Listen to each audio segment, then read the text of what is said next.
Buckingham Palace has announced Prince Andrew has had his military affiliations and royal patronages removed. Prince Andrew has had his royal patronages and military affiliations returned to the Queen. It marks the latest development after Duke of York's lawyers' attempt to have a case brought against him by Virginia Gifford thrown out failed. Prince Andrew has denied all allegations against him. A statement from Buckingham Palace read, "With the Queen's approval and agreement, the Duke of York's military affiliations and royal patronages have been returned to the Queen. The Duke of York will continue not to undertake any public duties and is defending this case as a private citizen. He will retain his Duke of York title." The Prince's removed affiliations are, Honorary Air Commodore of RAF Lossiemouth, Colonel, in, Chief of the Royal Irish Regiment, Colonel, in, Chief of the Small Arms School Corps, Commodore, in, Chief of the Fleet Air Arm, Royal Colonel of the Royal Highland Fusiliers, Deputy Colonel, in, Chief of the Royal Lancers, Queen Elizabeth's Own, and Royal Colonel of the Royal Regiment of Scotland. The Duke's patronages will be distributed among members of the royal family. It comes after outcry from military veterans who penned an open letter to the Queen asking for his honorary affiliations to be removed.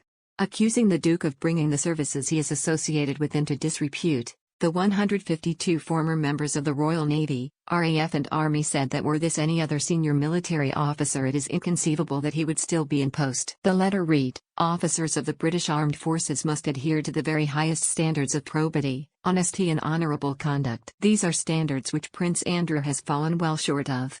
It is hard not to see, when senior officers are reportedly describing him as toxic, that he has brought the services he is associated with into disrepute. We are therefore asking that you take immediate steps to strip Prince Andrew of all his military ranks and titles and, if necessary, that he be dishonorably discharged." The letter finishes, "We understand that he is your son, but we write to you in your capacity as head of state and as commander, in, Chief of the Army, Navy and Air Force. These steps could have been taken at any time in the past 11 years. Please do not leave it any longer. The Queen is head of the armed forces, and honorary military appointments are in her gift, and can be taken away by the monarch as well." A ruling by a New York judge on Wednesday means the Duke of York will continue to be involved in legal proceedings for the foreseeable future. Virginia Gifford claims the Duke of York sexually assaulted her when she was 17 and a minor under U.S. law. The attempt to have the case thrown out on a legal technicality was dismissed by Judge Kaplan this week. She claims she was trafficked by convicted sex offender Jeffrey Epstein and his associate Ghislaine Maxwell to have sex with the Duke of York. The Duke has denied all allegations against him.